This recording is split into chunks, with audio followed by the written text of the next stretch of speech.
Un lector me preguntaba cuáles son los momentos en los que hay que guardar silencio o especial silencio dentro de la Eucaristía, y en realidad lo que tenemos que decir es que la Eucaristía, es decir, la celebración de la misa, es un momento en general para guardar silencio, y para esto se necesitan varias medidas, hoy en día especialmente, porque cada vez la gente es menos consciente de lo que significa el lugar sagrado, el templo, y no ayuda a las siguientes generaciones a ser conscientes de eso, ¿no?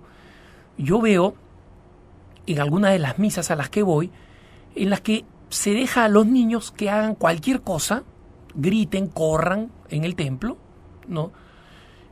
Y en algunas ocasiones he visto cosas realmente extremas, ¿no?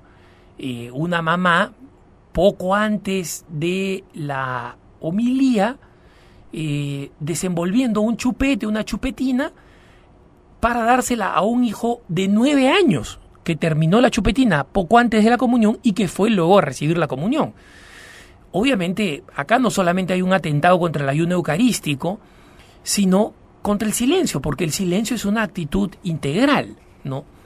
Entonces, el silencio es algo que resulta fundamental y consiste en un bien cada vez más escaso. Primero, porque la gente cree que en la misa puede hablar, por lo menos en algunos momentos, mientras está sentado, cuando el cura está dando la homilía, se puede hablar, ¿no? O que no está mal hablar. Y la gente se acuerda de cosas que tienes que hacer y el esposo le dice a la esposa, oye, no te olvides que tenemos que salir a comprar esto. Todas esas son actitudes de falta de reverencia que no responden al verdadero espíritu que debería primar. Y si a eso le sumamos los benditos, entre comillas, celulares, para no decir la palabra contraria que es un poco dura, los teléfonos celulares que se han convertido en una verdadera molestia, ¿no? Entonces, en primer lugar, respecto de la actitud personal de la que cada uno debe tener, existen recomendaciones muy claras en la instrucción general del misal romano que explica los detalles de la celebración de la Eucaristía.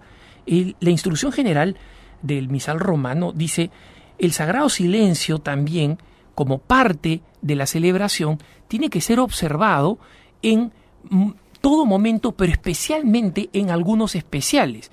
Su propósito depende, por tanto, en el tiempo en que ocurre cada momento de la misa. Por ejemplo, en el acto de penitencial y luego en la invitación a rezar. Este es un momento sumamente importante que muchos de los católicos desperdiciamos. Después del acto penitencial, el sacerdote dice, oremos.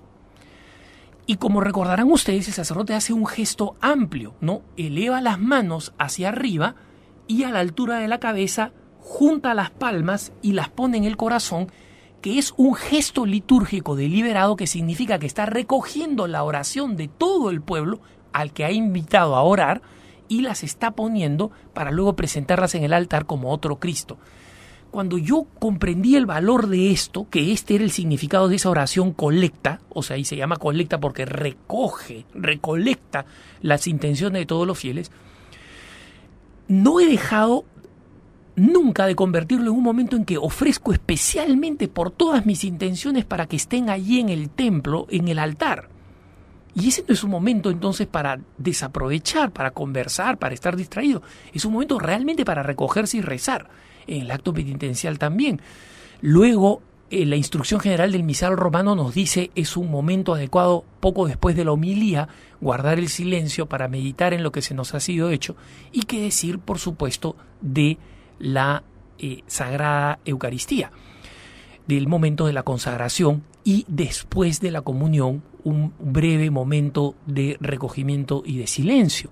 Especialmente, físicamente, viene muy bien hacerlo de rodillas para incrementar ese momento de recogimiento y de encuentro con el Señor.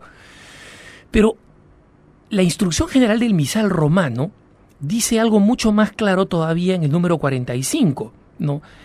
Que el silencio debe observarse también antes de la liturgia.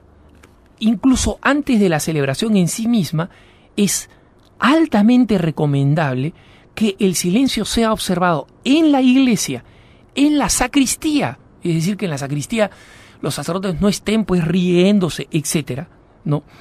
En el lugar del revestimiento, es decir, donde se revisten los sacerdotes, sea la sacristía o sea en otro lugar, en algunas iglesias más grandes, y en las áreas adyacentes al templo. Las áreas adyacentes al templo, hermanos. Cuando llegas temprano a una misa, si llegas a un matrimonio, por ejemplo, y está terminando una misa en el templo, no te pongas a dar de gritos, pues. Te puedes ir media cuadra más lejos si quieres conversar y dar de alaridos y reírte con tus amigos, está muy bien. Pero no lo hagas en el atrio porque molestas a las personas que están adentro. En más de una ocasión me ha tocado a mí estar en una misa que es seguida por un matrimonio y los que vienen al matrimonio arman un jolgorio afuera, fuman y el humo se mete y estamos en momentos importantes de la misa, en la comunión, en la recolección después de la comunión, y eso se convierte en una realidad absolutamente perturbante. Entonces, el primer paso para una celebración silenciosa es la actitud de cada quien. Ten la certeza que es una tentación que te vengan recuerdos de cosas pendientes y que te sientas inclinado a decir durante la misa, oye, no te olvides que después tenemos que hacer esto. Ah, me olvidaba, te llamó tal persona. Y justamente esos recuerdos de cosas pendientes, etcétera, primero son una tentación para romper el silencio adecuado para la Eucaristía, y segundo, es un signo, un testimonio de que no estamos suficientemente atentos a lo que está aconteciendo en el altar y tenemos que prestar atención en el altar. El silencio es un camino para prestar atención, pero también es al revés. La atención es un camino para prestar silencio. ¿Por qué la gente en momentos intensos en una película está silenciosa, viendo? Y a nadie se le ocurre decirle, oye, no te olvides que tenemos que salir a comprar. A nadie se le ocurre, solamente una persona que está mal de la cabeza, ¿no? Y todo el mundo la calla. Entonces, ¿por qué no en la Eucaristía, que es eterna e infinitamente más significativa que cualquier película? Luego está la discreción con las cosas propias, el famoso teléfono celular. Mira, si tienes que recibir una llamada a las 10:20, ve a misa de 9 o de 11, pues. No vayas a misa de 10. No. Si tú deliberadamente planeas recibir una llamada en la Eucaristía, significa que tu encuentro con Dios no es importante. Si a ti te dicen que 10 a 10:30 vas a tener una reunión con el presidente de la República, yo te apuesto que jamás le vas a decir a alguien, oye, llámame 10:45, pensando en que vas a interrumpir tu encuentro con el presidente de la República. Y el encuentro con el Señor no es más importante que el encuentro con cualquier persona poderosa, rica o famosa. En muchas ocasiones yo he visto que en entrevistas con personajes muy importantes a los periodistas nos han dicho, por favor dejen el celular en la puerta, y nadie se queja. No, si dijéramos eso en misa, todo el mundo se quejaría. No, me puede llamar mi hermana, me puede llamar mi papá, me puede llamar la nana que está en la casa, puede pasar cualquier cosa. No, todos nos sentimos de pronto importantes y nos hemos olvidado que 10 años atrás no habían celulares y nadie se angustiaba en la misa pensando qué es lo que puede estar pasando en mi trabajo o en mi casa, ¿no? Pero si es que ya hemos generado esa dependencia, por lo menos hoy día la tecnología permite ponerlo en modo silencioso, ¿no? Entonces, seamos reverentes, pues, y démosle a las cosas el sentido de la proporción. ¿Qué te hace pensar que tú jamás dejarías que tu celular sonara en una cita importantísima con una persona importantísima y crees que sí puede sonar delante de Dios que te ha creado y que es el ser supremo de quien depende tu vida y tu salvación? Y finalmente está en la enseñanza de los hijos. Hoy en día los padres viven demasiado traumados con el temor a que el hijo se pueda traumar, se pueda acomplejar, se pueda cualquier cosa porque simplemente se le llama la atención. Miren, mi madre no era practicante y mi padre no creyente. Nosotros éramos 6 hermanos, no íbamos mucho a misa, casi nunca íbamos. Pero las poquísimas veces que fuimos, mi madre nos enseñaba, a pesar de que éramos muchachos hiperactivos, e hiperactivos algunos en mi familia médicamente comprobados, ¿eh? Éramos hiperactivos, mi madre nos enseñaba a comportarnos en misa. Entonces, claro, no teníamos una conducta perfecta, pero de mi madre aprendíamos, en las poquísimas ocasiones en que fui a misa, que la misa no es igual que un patio, que no se puede correr. La primera vez que corrí, mi mamá me dijo, hijo, ahí está el Señor, tú no puedes correr. dentro de la iglesia. Y se acabaron mis corridas dentro de la iglesia. Cuando yo hablaba me decía, dime en voz baja, hijito. Entonces comprendí el sentido de la importancia. A los hijos se los puede y se les debe educar en el sentido de la reverencia y en el sentido de los lugares adecuados. ¿No nos parece traumático decirle al hijo, oye, no salgas a la calle? Sabemos que salir a la calle es un lugar peligroso.